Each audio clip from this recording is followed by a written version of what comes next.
सियावर रामचंद्र जी की जय।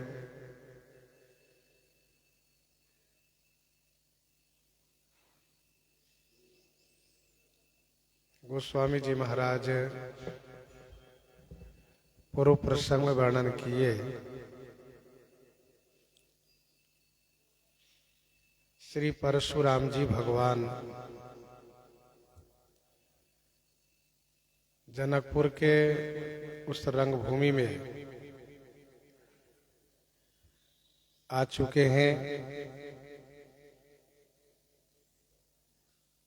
श्री परशुराम जी भगवान को देख करके सभी राजा संकुचित हो गए हैं। जिस प्रकार से बाज को देख करके लवा पक्षी छुपने लगती हो, उसी प्रकार से राजा लोग अपने अपने मचान के नीचे छुपने लगे। कवच अस्त्र शस्त्र छुपाने लगे।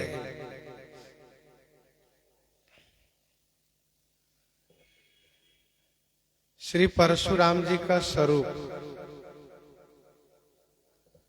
स्वरूपतः बहुत ही सुंदर है। शरीर गौरांग है, विभूति से सुशोभित है।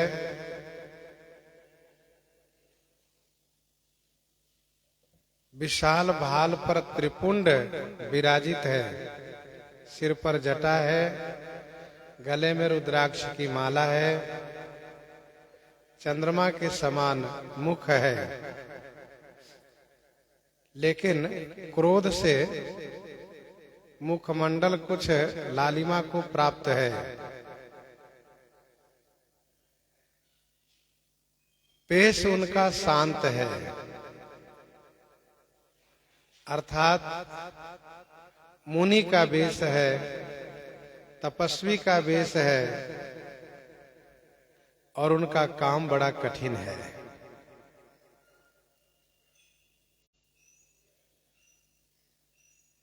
इसलिए उनका स्वरूप वर्णन करते नहीं बनता है। गोस्वामी जी कहते हैं कि उनको मैं क्या कहूं, शांत रस कहूं अथवा वीर रस कहूं।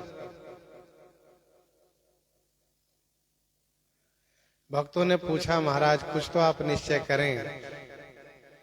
तो मानसकार ने कहा कि मानो वीर रस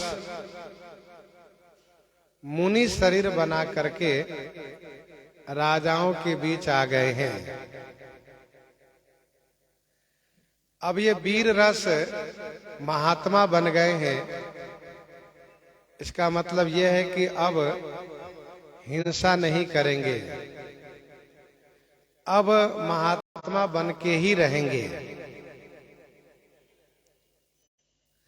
तो शांत वेश करनी कठिन, वर्णि न जाई स्वरूप। सुंदर गौर वर्ण है, जटा है सिर पर, शरीर में है विभूति, भाल में है त्रिपुंड, गले में है रुद्राक्ष। तो शांत वेश है। और करनी कठिन है क्योंकि दो तरकस बांधे हैं, इसका मतलब दो धनुष भी है, और फरसा भी लिए हैं। इस प्रकार से कठोर करनी में दिखाई दे रहे हैं। गोस्वामी जी महाराज कहते हैं आगे, देखत भृगुपति बेश कराला, उठे सकल भय विकल भुआला। उठे सकल भय विकल भुआला। देखत भृगुपति बेश कराला, उठे सकल भय विकल भुआला। भृगुपति के कराला वेश को देख करके सकल भुआला भय विकल उठे। भृगुपति श्री परशुराम जी महाराज के कराल वेश को देख करके सभी राजा लोग भय से व्याकुल होकर के उठकर खड़े हो गए।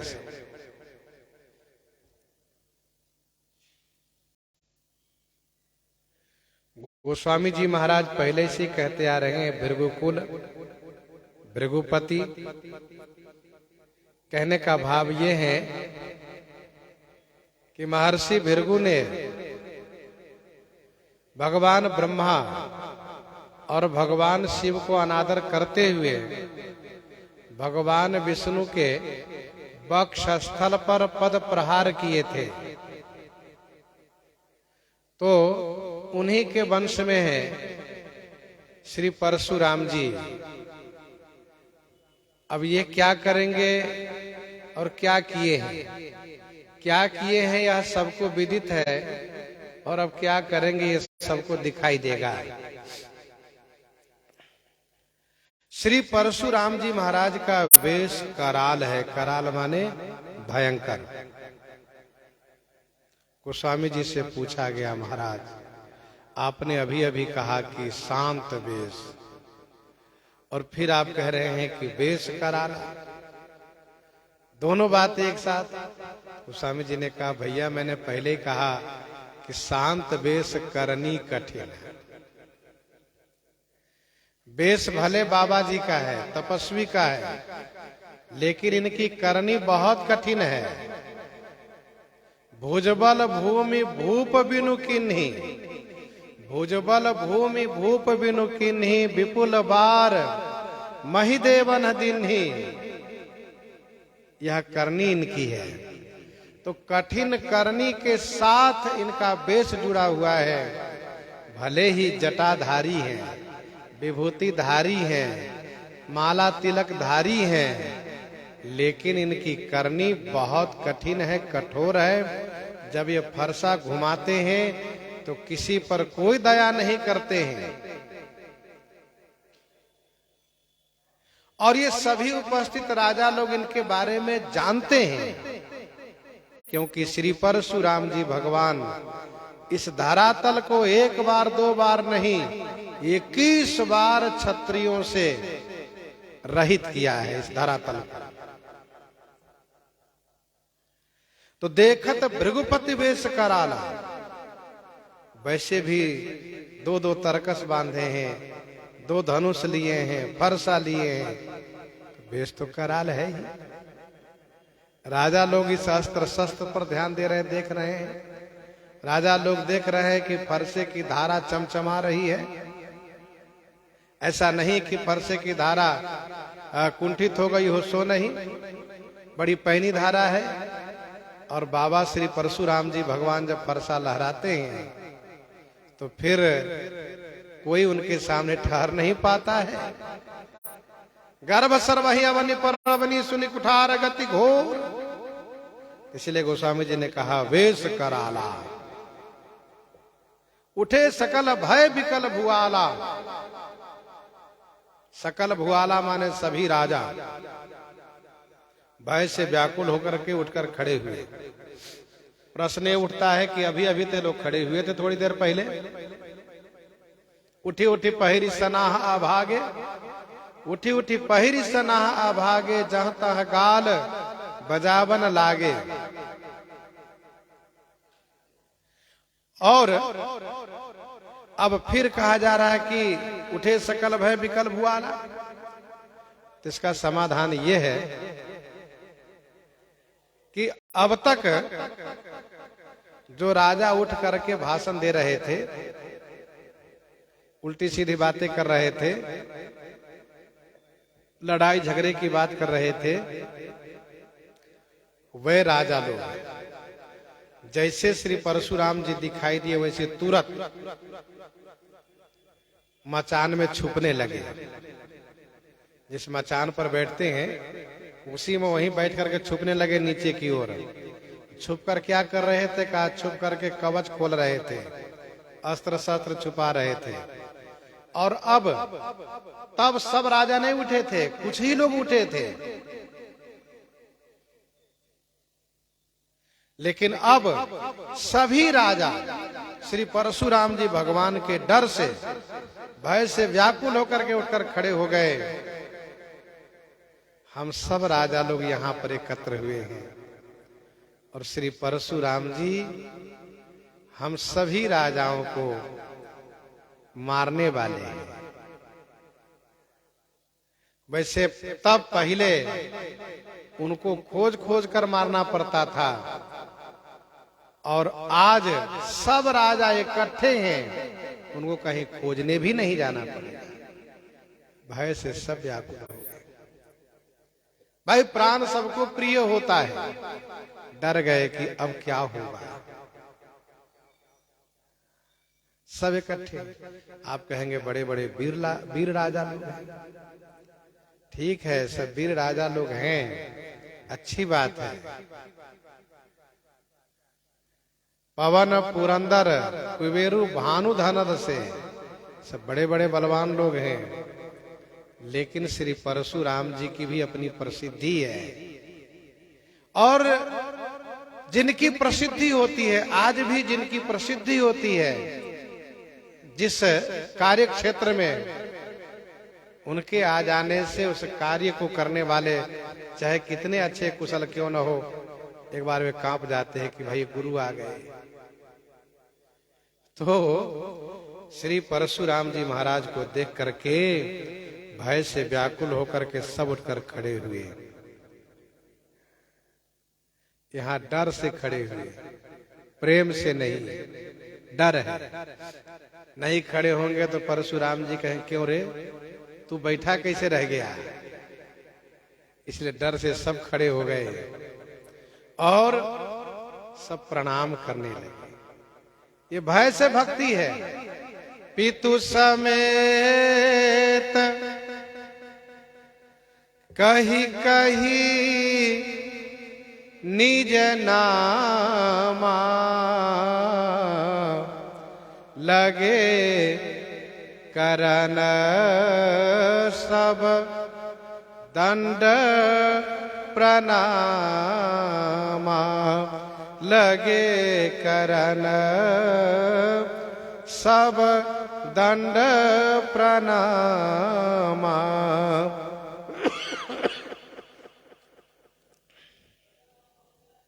पितु समेत कही कही निज नामा, लगे करन सब दंड प्रणामा। पितु समेत माने पिताजी के सहित, निज नामा कही कही, अपना अपना नाम कह कह करके सब दंड प्रणामा करन लगे, सब दंडवत प्रणाम करने लगे। दंड अर्थात डंडे की तरह गिर करके साष्टांग प्रणाम करने लगे। ऐसा नहीं केवल सिर झुका लिए और एक हाथ बढ़ा करके घुटना छू दिए, सो नहीं, साष्टांग प्रणिपात।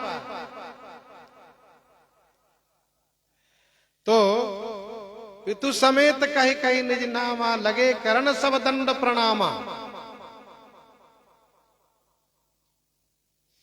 वैसे आज भी दक्षिण भारत में, दक्षिण पश्चिम में जाइए तो वहां पिताजी के साथ परिचय देकर के प्रणाम लोग करते हैं। और अपरिचित जगह पर नियम भी यही है कि पिताजी के नाम लेकर के प्रणाम करना चाहिए, परिचय के साथ प्रणाम करना चाहिए, जिससे कि उनको पूछना न पड़े कि कहां से आए हो, किनके बेटे हो, सो नहीं पूछना पड़े। कौशले से दशरथ के जाए, हम पितु वचन मानि बन आए। तो जोरी पानी प्रभु किन्न प्रणामु, और पिता समेत लीन निज नाम। महाराज जी वर्णन है, श्री राम जी इस प्रकार से परिचय पूर्वक प्रणाम करते हैं। पितु समेत कहीं कहीं निज नामा, लगे करण सब दंड प्रणामा। सब लोग साष्टांग दंडवत प्रणाम करने लगे।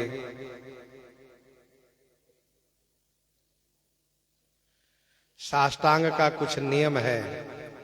उर्सा, शिरसा, दृष्टवा, मनसा, वचसा तथा पदभ्याम, करभ्याम, जानुभ्याम प्रणामो अष्टांग उच्यते। ये है साष्टांग प्रणाम।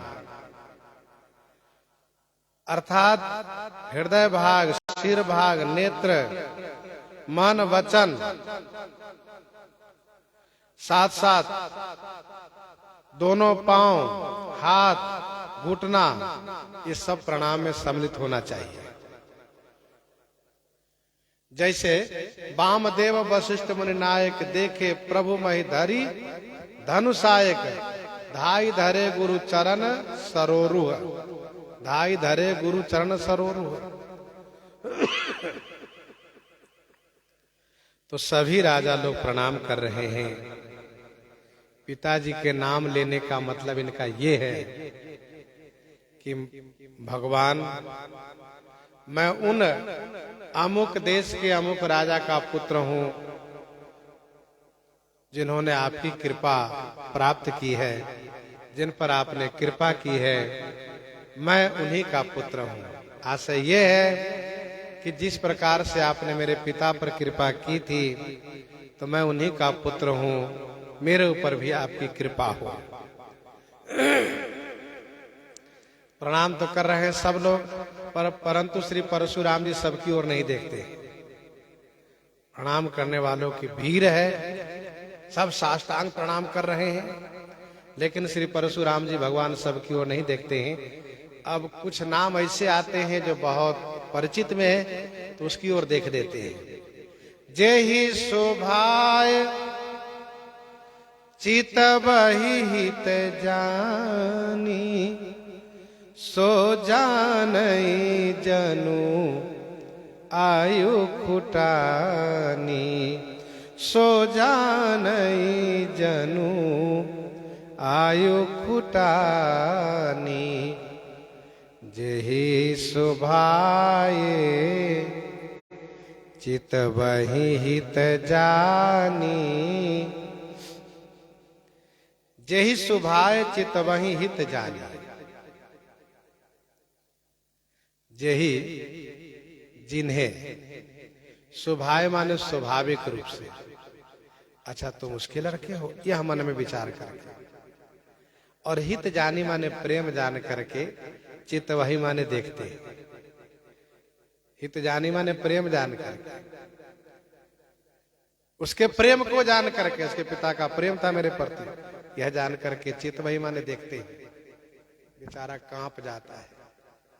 सो जानई जनु आयु खुटानी। सो माने वह, जाने माने ऐसा समझता है, मानता है कि मानो मेरी आयु खुटानी माने खोटी पड़ गई। मेरी आयु खोटी पड़ गई अर्थात खुटानी, खोटी पड़ गई अर्थात चूक गई, समाप्त हो गई, मेरी आयु चूक गई। जिनकी ओर नहीं देखते बेचारे वही खुश है, अच्छा हमारी ओर नहीं देखे, कोई बात नहीं। जिनकी ओर देख दिए बेचारे वे सूख जाते हैं, डर जाते हैं कि मेरी आयु समाप्त हो गई। गोस्वामी जी पहले ही कह चुके हैं, बाबा स्वाभाविक रूप से देखते हैं ना। बाबा श्री परशुराम जी भगवान स्वाभाविक रूप से जिनकी ओर देखते हैं तो गुस्से में ही वे दिखते दिखाई दे रहे हैं। सहजहु चितवत मनहु रिसाते। जब सहजहु चितवत मनहु रिसाते, और रिसाते जब चितवत होते तब क्या होगा? तो श्री परशुराम जी भगवान के देखने से वे राजा डर जाते हैं कि मेरी आयु, आई माने आयु, खुटानी माने खोटी पड़ गई, चूक गई। जनक बहोरी आए सिर नावा, जनक बहोरी आए सिर नावा, सिए बोलाई प्रणाम करावा।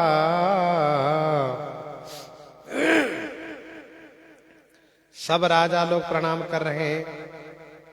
सब राजाओं का प्रणाम जब पूरा हुआ तो बहोरी माँ ने फिर श्री जनक जी महाराज आकर के सिर नावा माँ ने सिर झुका लिए। श्री मिथिलेश जी महाराज आकर के उनको सिर झुकाए प्रणाम किए। श्री परशुराम भगवान के चरणों में श्री शिरध्वज महाराज श्री जनक प्रणाम किए और सीए बुलाई प्रणाम करावा, श्री सीता जी को बुला करके प्रणाम करवाए। महाराजा श्री मिथिलेश जी ने विचार किया कि क्यों न मैं अपनी पुत्री को प्रणाम करवाऊं और इनसे आशीर्वाद दिलवाऊं। प्रणाम कराना मेरा धर्म है, आशीर्वाद देना ना देना ये इनका धर्म है।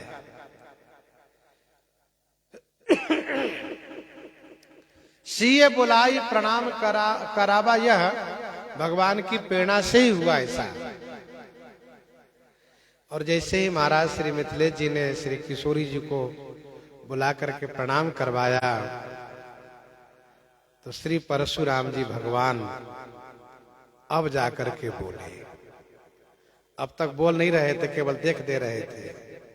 अब बोले क्या? आशिक दीनी सखी हरसानी, निज समाज लय गई सयानी,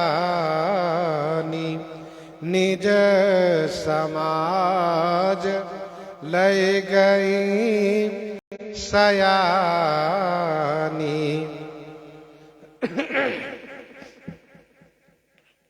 आशिक दिन सखी हरसानी, आशीर्वाद दिया तो सखियां प्रसन्न हो गई। सखियों को यह विदित है कि बाबा बड़े क्रोधी हैं, क्षत्रिय कुल द्रोही हैं, ये जल्दी किसी को आशीर्वाद नहीं देते हैं। अर्थात दया का अभाव है और क्रोध से परिपूरित हैं। तो वैसे भी श्री परशुराम जी भगवान को देख करके डर लगता है, लेकिन इन्होंने श्री जनक राज किशोरी जी को आशीर्वाद दिए। आशिक दिन है। अच्छा, विवाहोपरांत देवी देवताओं को प्रणाम कराया जाता है, उनसे आशीर्वाद लेने व दिलाने की भावना से। तो अभी अभी जयमाल हुआ है, श्री सीता जी का अभी अभी विवाह हुआ है, इन्होंने माला पहनाया है श्री राम जी के गले में। तो श्री परशुराम जी भगवान हैं, श्रेष्ठ ब्राह्मण हैं, तो इनसे आशीर्वाद प्राप्त हो जाए, यह अपेक्षा श्री जनक जी की थी, सखियों की भी थी। तो सखियां प्रसन्न हो गई जब श्री परशुराम जी ने कहा, सदा सुहागिन हो तुम जब लगी महियहि शीश। सदा सुहागिन हो तुम जब लगी महियहि शीश।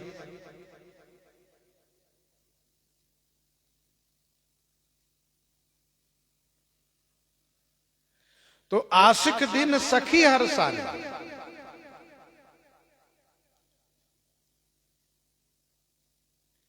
निज समाज लय गई सयानी। सयानी सखी हैं, इसलिए तुरंत श्री सिया जी को अपने समाज में लिवा ले गई। आशीर्वाद मिल गया। अब यहां से चल दिए तुरंत, यहां खड़े रहना ठीक नहीं है, तुरंत चल दिए। सखियां चल चुकी हैं। अब विश्वामित्र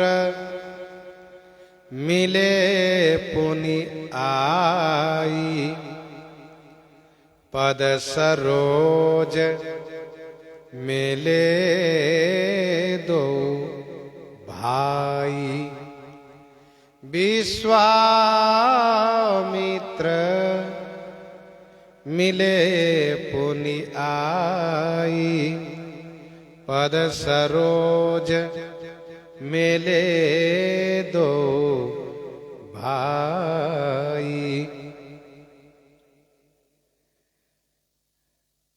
उचित तो था कि श्री परशुराम जी श्री विश्वामित्र जी को वंदन प्रणाम करते, लेकिन श्री परशुराम जी ऐसा नहीं किए, क्योंकि श्री परशुराम जी में अभिमान है, अहंकार है कि मैं श्रेष्ठ हूं। अच्छा, श्री परशुराम जी को ही प्रणाम करना चाहिए, ऐसा क्यों? इसका समाधान ये है कि श्री विश्वामित्र जी महाराज के भांजे के पुत्र हैं श्री परशुराम। श्री विश्वामित्र जी महाराज की बहन श्री ऋचिक जी से ब्याही गई थी। कौशिकी का विवाह ऋचिक जी से हुआ, विश्वामित्र जी की बहन कौशिकी, और ऋचिक जी के पुत्र हुए जामदग्नि। तो श्री जामदग्नि श्री विश्वामित्र जी के भांजा हुए, और श्री जामदग्नि जी के पुत्र हैं परशुराम जी। तो श्री विश्वामित्र जी के भांजे के पुत्र हैं श्री परशुराम जी। अच्छा, श्री विश्वामित्र जी अब क्षत्रिय नहीं रह करके ब्रह्मर्षि बन चुके हैं। ये भी कोई क्षत्रिय वो बात नहीं है। तो श्री परशुराम जी को चाहिए था कि प्रणाम करते श्री विश्वामित्र जी को, लेकिन अहंकार है, वो प्रणाम नहीं किए।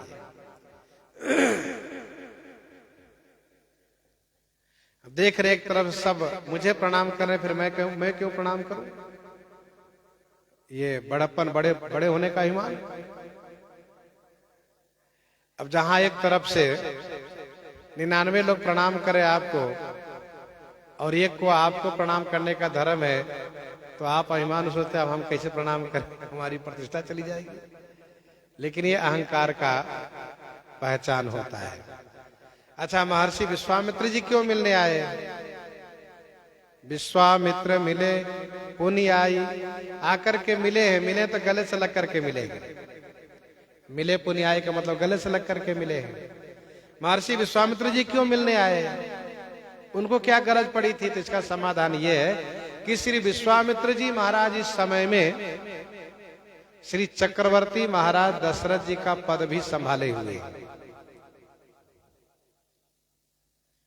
क्योंकि श्री चक्रवर्ती जी ने श्री राम जी लक्ष्मण जी को सौंपते हुए यह निवेदन किया है कि हे महर्षि, मेरे प्राण नाथ सुत दो, तुम मुनि पिता, तुम मुनि पिता, आन नहीं को।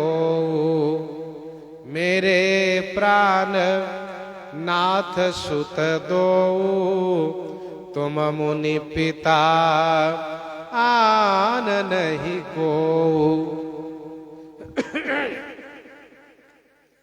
तो श्री चक्रवर्ती जी का पद संभाले हुए गुरुजी होने के नाते, गुरुजी होने के साथ साथ पिताजी भी हैं श्री राम जी लक्ष्मण जी के।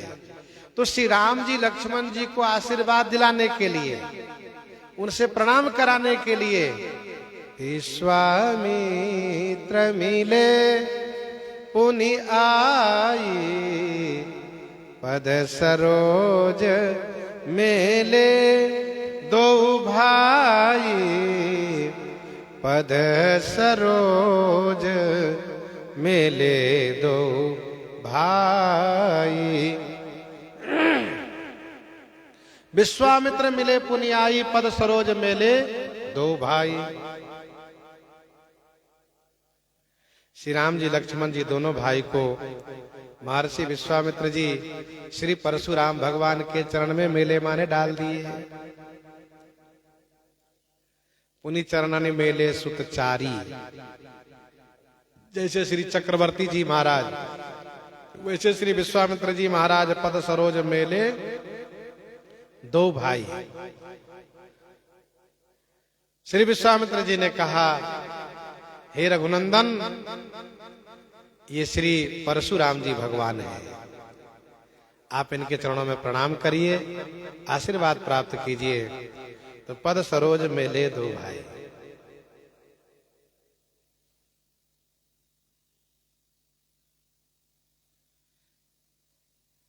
वस्तुतः श्री राम जी लक्ष्मण जी गुरु जी कहने पर प्रणाम किए,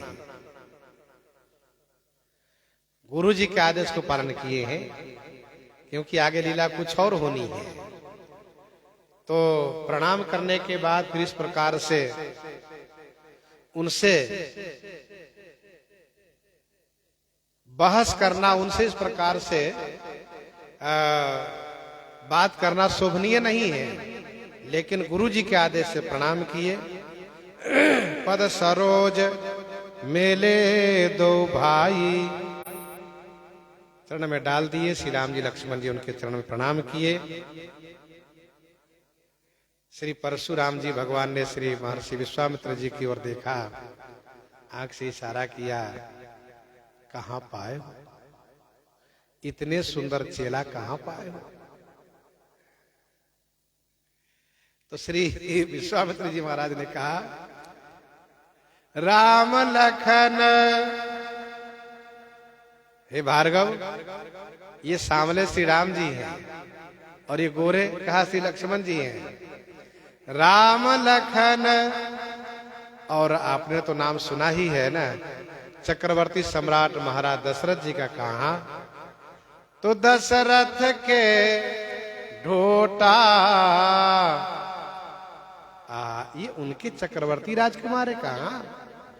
दीन आशीष देखी भल जोटा, दीन आशीष देखी भल जोटा।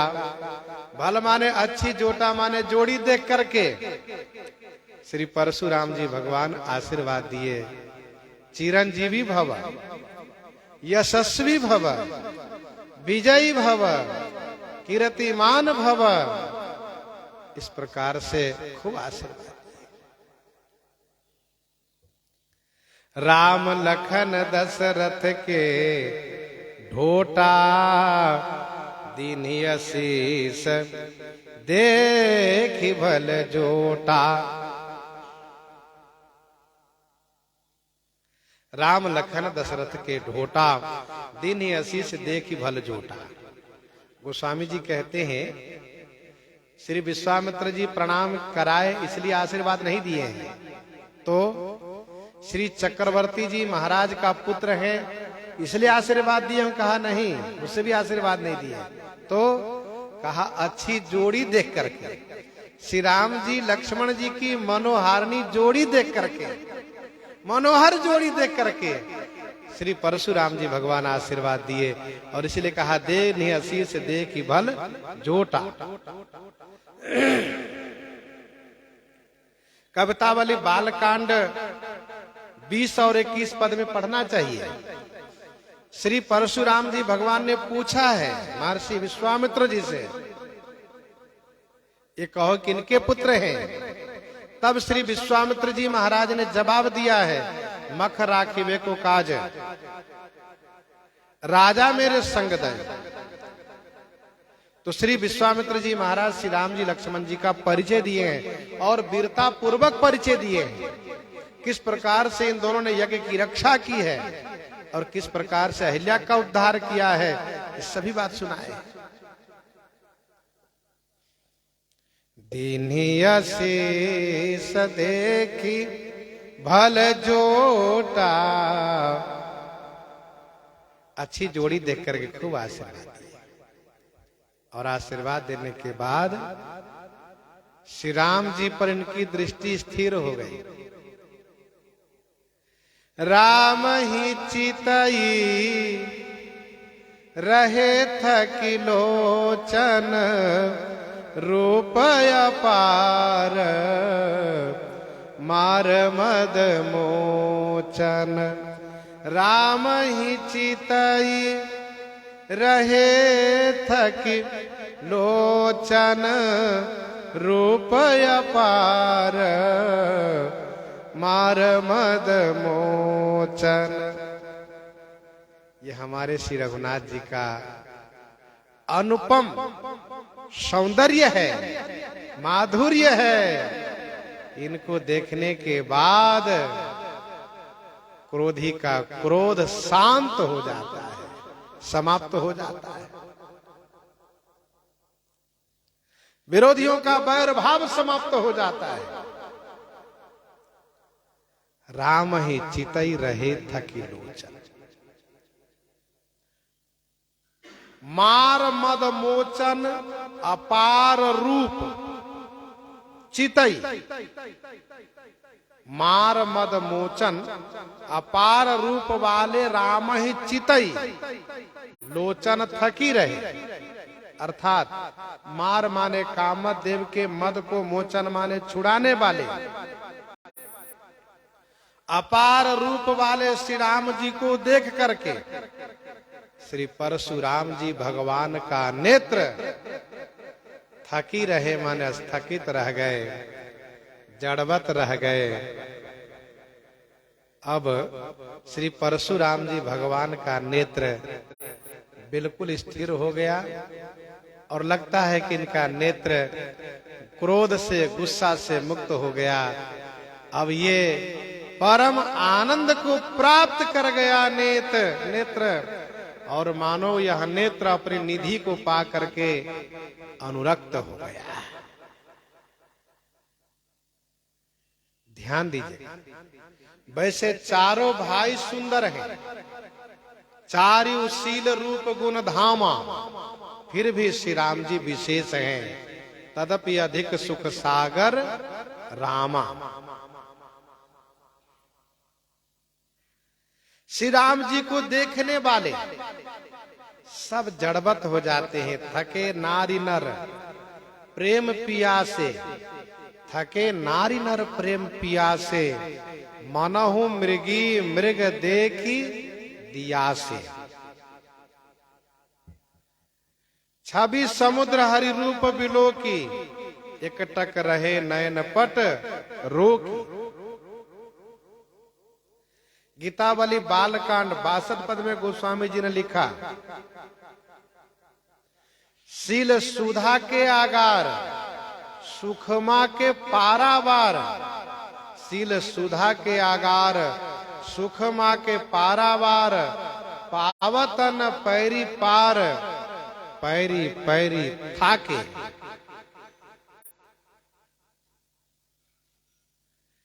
श्री राम जी का सौंदर्य ऐसा है।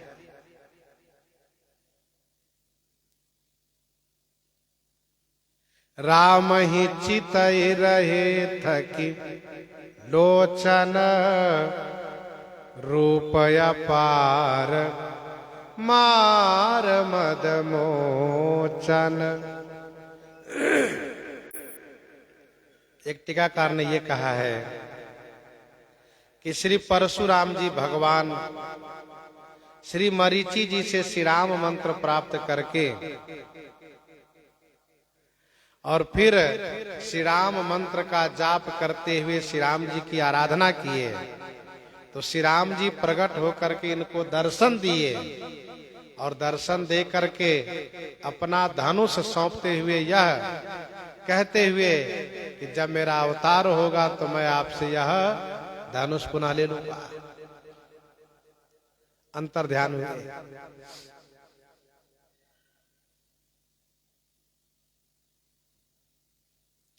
महाभारत शांति पर्व में लिखा है, श्री परशुराम जी भगवान गंधमादन पर्वत पर तपस्या किए, भगवान शिव की कृपा प्राप्त वहां की, यह बात कही जा रही है।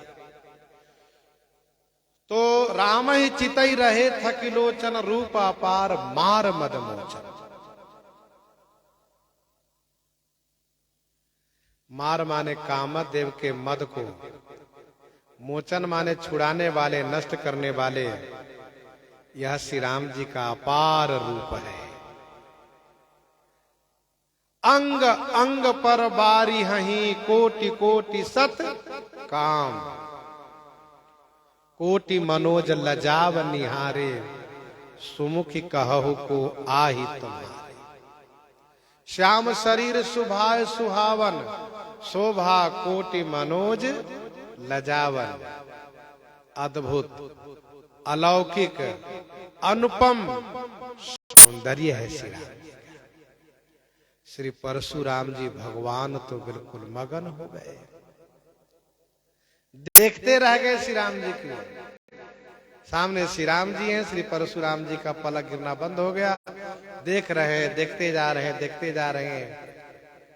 अब श्री राम जी तो श्री राम जी का दर्शन करने में श्री परशुराम जी तो ऐसे खो गए, उनको होश ही नहीं कि मैं क्यों आया हूं यहां पर, किस लिए आया हूं, इनको याद ही नहीं रहा। श्री राम जी को देखते गए, देखते गए। कुछ देर के बाद ध्यान में आया, याद आया कि मैं यहां पर क्यों आया हूं। तो मन में ऐसा लगा कि जब इनकी ओर देखता रहूंगा तो कुछ याद नहीं रहेगा, इनकी ओर देखता रहूंगा तो कुछ याद नहीं रहेगा, कुछ याद नहीं आएगा क्यों आया हूं सो। तो देखने की दृष्टि बदलना चाहिए, हमें कहीं और देखना चाहिए, तब कुछ याद आएगा।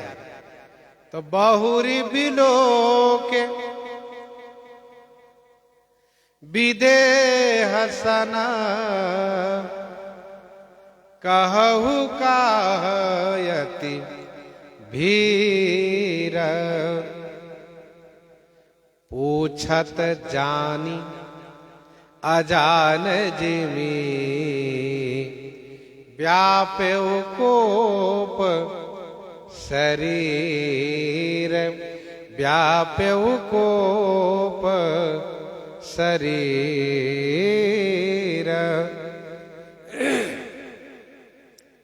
बहुरी बिलो की विदेह सना। बहुरी माने पुनः,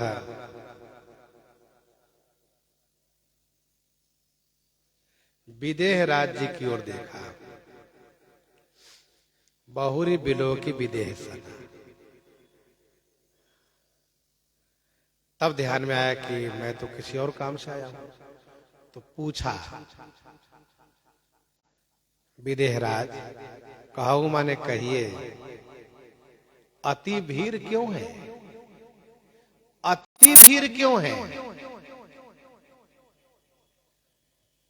शब्द है अति भीड़, क्योंकि सामान्य भीड़ तो राजाओं के यहां हुआ करती है। इसलिए श्री परशुराम जी ने कहा अति भीड़ क्यों है। तो क्या परशुराम जी को नहीं मालूम है अति भीड़ क्यों है। गोस्वामी जी कहते हैं सब जान जाएंगे। पूछत जान, जान माने जान करके पूछ रहे हैं, अजान जी में अनजान के जैसे, जानते हुए अनजान के जैसे पूछ रहे हैं। और जब पूछने लगे तो फिर श्री परशुराम जी अपने उस स्वरूप में आ गए। गोस्वामी जी कहते हैं व्याप्यो कोप शरीर। अब श्री परशुराम जी श्री राम जी को नहीं देख रहे हैं, क्योंकि उनकी ओर देखने के बाद इनका क्रोध ठंडा पड़ जाता है। श्री राम जी की मोहनी मूर्ति देखने के बाद ये शांत हो जाते हैं, इसलिए उनकी ओर नहीं देख रहे हैं, श्री मिथिलेश जी की ओर देख रहे हैं। बहुरी बिलो के विदेह सना, कहु कहा अति भीड़। अति भीड़ क्यों है राजन। और महाराज पूछते ही इनके क्रोध पूरे शरीर में व्याप्त हो गए। पहले तो इनको नेत्र में क्रोध था, शीश बदन शशि ऋषभस कछु करुण हुई। तो कुछ लालिमा थी, कुछ क्रोध था, लेकिन अभी तो पूरे शरीर में क्रोध व्याप्त हो गया। पूरे शरीर में क्रोध व्याप्त हो गया। पूछत जान अजान जिमी, जान माने जान रहे हैं, क्योंकि ते ही अवसर सुनि शिव धनु भंगा, ते ही अवसर सुनि शिव धनु भंगा, आयो भृगुकुल कमल पतंगा। तो आए हैं धनुष भंग की आवाज सुन करके, अनजान के जैसे पूछ रहे हैं क्यों ये अति भीड़ है। अति भीड़ क्योंकि सामान्य भीड़ यहां हमेशा रहती है। पितु वैभव विलास में डीठा, पितु वैभव विलास में डीठा, नृपमन मुकुट मिलत पद पीठा। यह श्री किशोरी जी ने कहा। पितु वैभव विलास में डीठा, नृपमन मुकुट मिलत पद पीठा। भूप भीर नट मागध भाटा, लेकिन आज अति भीड़ है। पूछत जान अजान जिमी, व्याप्यो कोप शरीर, समाचार कही जनक सुनाए, समाचार कही जनक सुनाए, जेहि कारण महिप सब आए, जेहि कारण महिप सब आए। समाचार कही जनक सुनाए, जेहि कारण महीप सब आए। श्री जनक जी महाराज सब समाचार कह करके सुना दिए। जेहि कारण महीप सब आए, जेहि कारण माने जिस कारण से सब महीप माने सब राजा लोग आए हुए। समाचार कही जनक सुनाए, जेहि कारण महीप सब आए।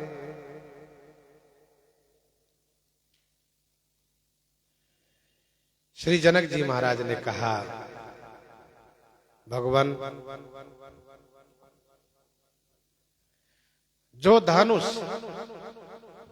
भगवान भोलेनाथ मेरे पूर्वज महान यशस्वी राजर्षि श्री देवरात जी को देकर गए, उस धनुष को एक दिन मेरी पुत्री श्री सीता जी ने बाईं हाथ से उठा लिया और उठा करके वहां की भूमि को शोधन किया, वहां पर चौका लगाया, सफाई किया।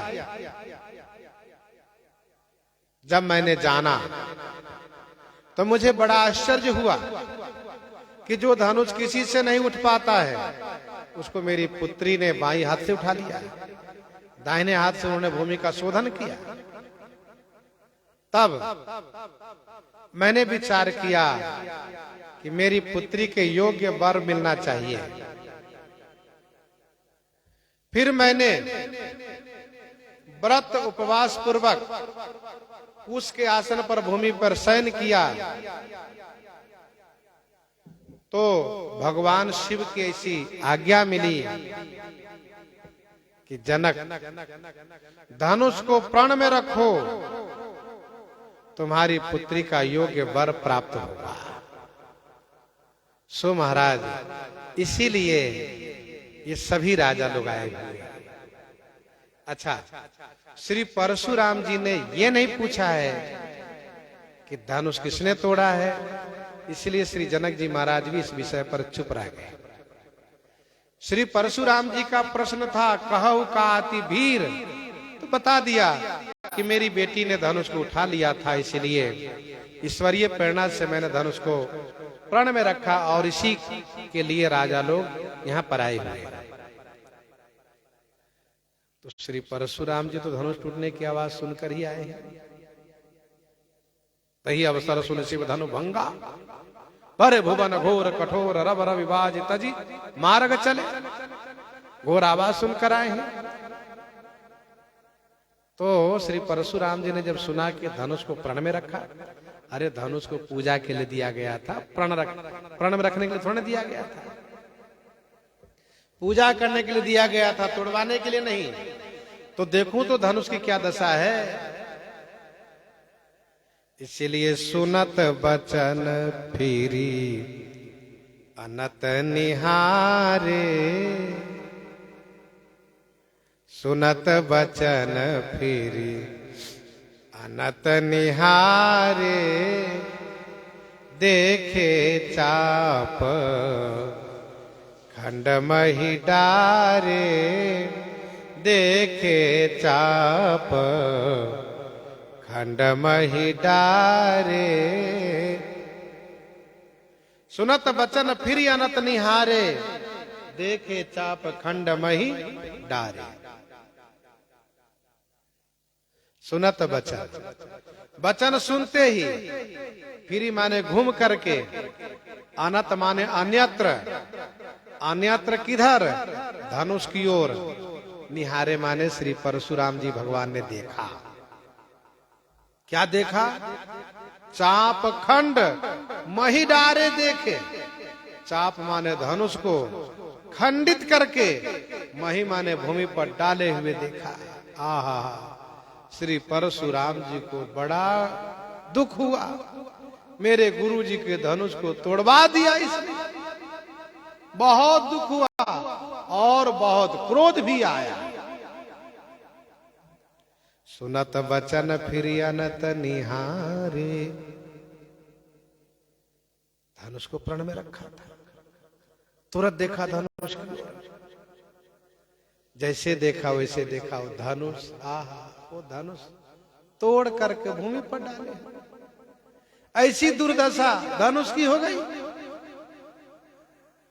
फिर तो श्री परशुराम जी महाराज अतिरिस बोले बचन कठोरा, अतिरिस बोले बचन कठोरा, कहु जड़ जनक धनुष के तोरा, कहु जड़ जनक धनुष के तोड़ा। अतिरिस बोले बचन कठोरा, पहले क्रोध था, अब अति क्रोध हो गया। अतिरिस बोले बचन कठोरा। अतिरिस माने अतिशय रोष में, अतिशय क्रोध में श्री परशुराम जी ने कठोर वचन से कहा, अरे वो जड़ जनक, बताओ धनुष के ही तोड़ा, धनुष को किसने तोड़ा है, जल्दी बताओ। हाथ में फरसा लिए लहराने लगे, जल्दी बताओ धनुष को किसने तोड़ा है, मैं उसको देखना चाहता हूं इसी क्षण। कौन है? अतिरिस। क्रोध तो पहले से था ही, ऋषवश कछु करुण होई आवा, शिष जटा शशि बदन सुहावा, और अब अतिरिस। अब क्रोध भी अपनी पराकाष्ठा पर चला गया। बताओ, मेरे रहते हुए मेरे गुरुजी के धनुष को तोड़ दिया गया, और इनको पूजा के लिए दिया था भोलेनाथ ने, तोड़वाने के लिए नहीं। बड़े कठोर शब्दों में बोल रहे हैं, श्री जनक जी को जड़ कह रहे हैं। ध्यान दीजिएगा, जब क्रोध आता है तो वचन में कठोरता होती है। क्रोध के परुष वचन बर। जिस बात को लोग गुस्से में कह जाते हैं, उसी बात को बाद में समय बीतने पर कहते हैं हमने ऐसा ही तो कहा था साहब, ऐसा ही तो कहा था, लेकिन कहने का तरीका तो अलग था, और अब जो आप कह रहे हो उसका तरीका अलग है। हृदय में रोष, वचन कठोर होता है। श्री परशुराम जी जानते हैं कि श्री जनक ज्ञानी है, फिर भी कहते हैं मूर्ख जनक, जड़ जनक। क्यों कहा जड़? कहा ये तुम्हारी जड़ता है जो तुमने धनुष को प्रण में रख करके धनुष तोड़वा दिया। किसने तोड़ा धनुष? बताओ। बेगी दिखाओ मूढ़ न तयाजो, उलटऊ मही जहाँ लगी तब राजो। बेगी दिखाओ मूढ़ न तयाजो। अब इतने क्रोध में है, इतने क्रोध में है, कहते बेगी दिखाओ, शीघ्र दिखाओ। देखो भाई, क्रोध सामने पर ज्यादा भड़कता है, इसलिए क्रोध हो तो थोड़ा दूर हट जाना चाहिए। क्रोध है यदि है सामने वाले पर तो वहां तो हट जाना चाहिए, नहीं तो क्रोध है सामने पर प्रकट होता है विशेष रूप से। गरजत तरजत सन्मुख धावा। तो बेगी दिखाओ, शीघ्र दिखाओ। यदि तुमने दिखाने में देरी की तो भाग जाएगा, इसलिए जल्दी दिखाओ। कहीं ऐसा न हो कि वह छुप जाए, भाग जाए, इसलिए शीघ्र दिखाओ।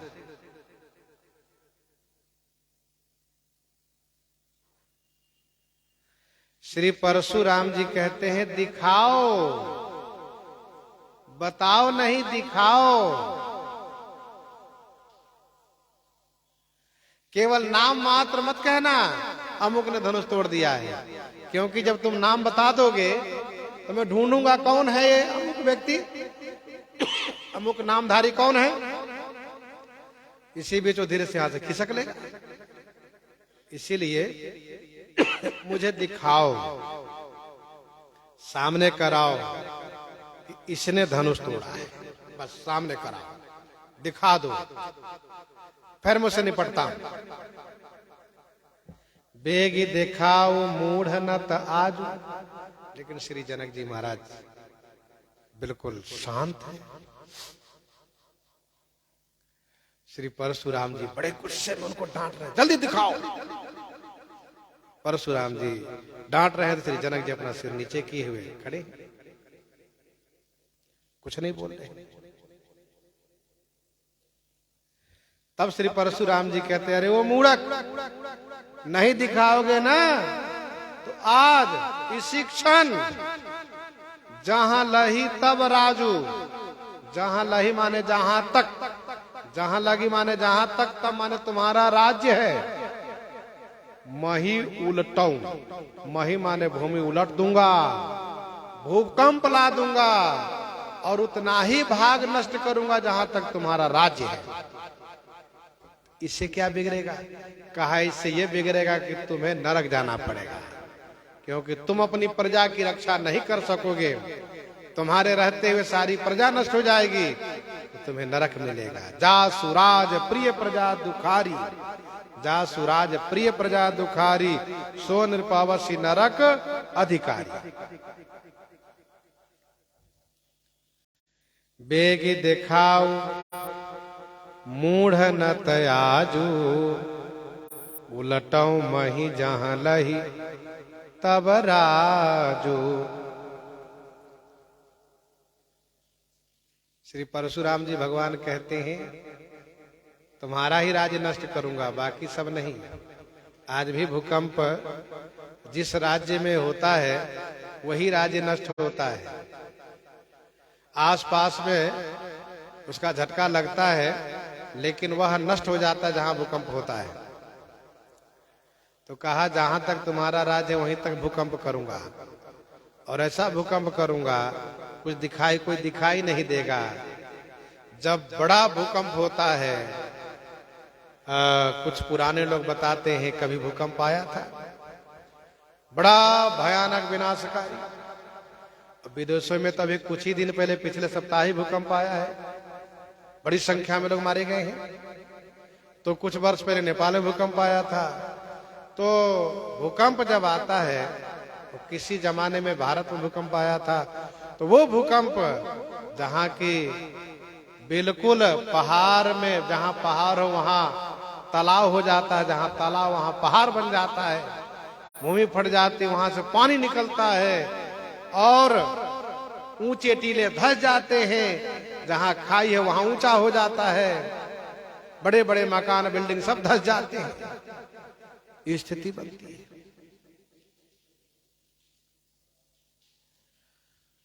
तो उल्टों में ही जहां लही तब राज।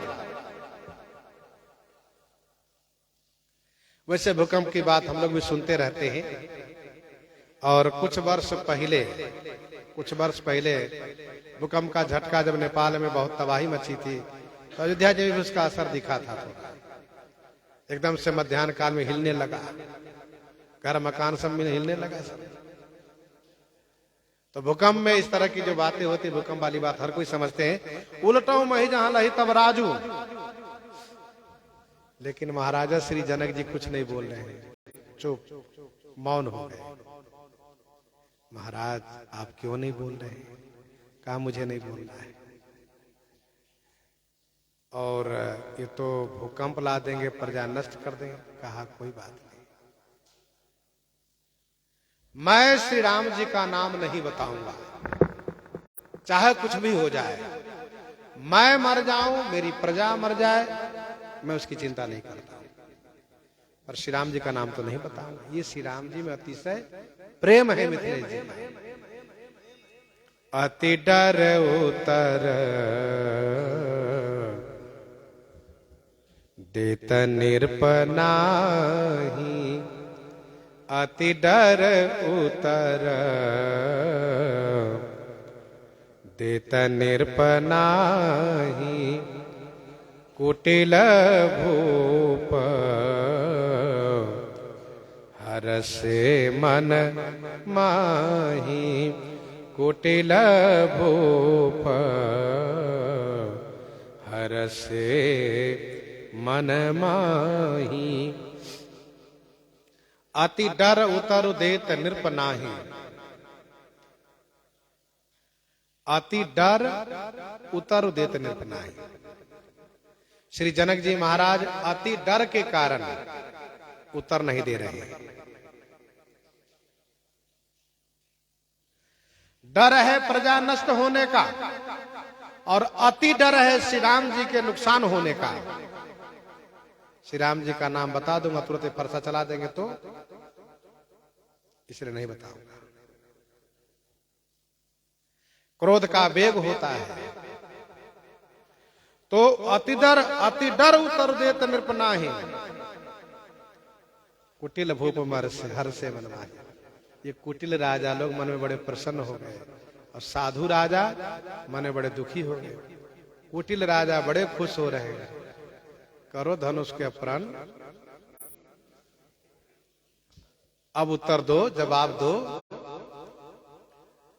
अच्छा हुआ कि हमसे धनुष नहीं टूटा, हाँ तोड़ो धनुष, अब पता चलेगा। अब धनुष तोड़ने वाले को हम तो कुछ नहीं कर पाए, लेकिन इनसे नहीं बच पाएंगे। ये तो फरसा लहरा रहे हैं और क्षत्रिय कुलद्रोही हैं, मार डाले। मन ही मन बड़े खुश है।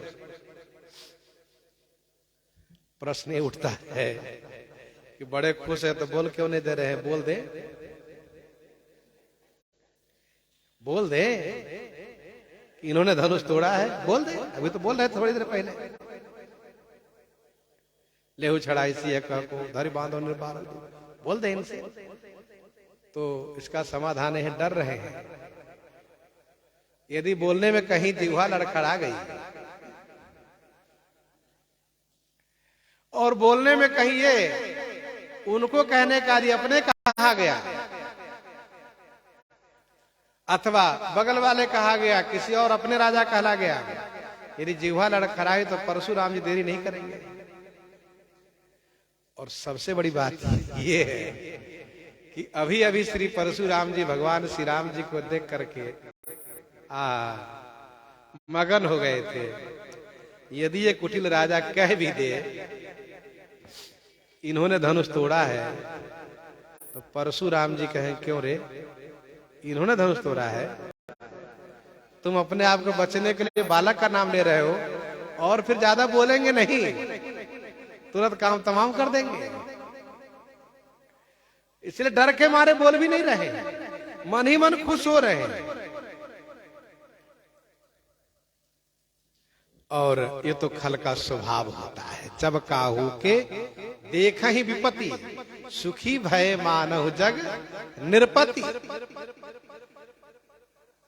कुटिल भूप हर से मन माही। श्री जनक जी महाराज श्री राम जी के ईश्वरत्व को जानते हैं, लेकिन श्री राम जी के स्वरूप को देखने से वह ईश्वरत्व भाव भूल गया है।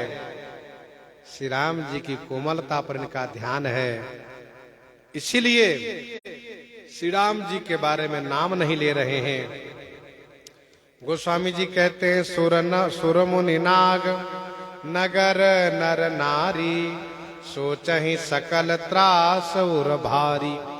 मन पछतात सिए महतारी, विधि अवसवरी बात बिगारी। श्री राम जी जब देखते हैं सब डरे हुए हैं, तो श्री राम जी ही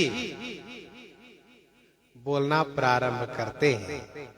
और किस प्रकार से मधुरता से बोलते हैं सो श्रवण आगे करेंगे। प्रसंग को यहीं पर हृदयंगम करते हुए आइए श्रवण करते हैं श्री भक्तमाल जी से।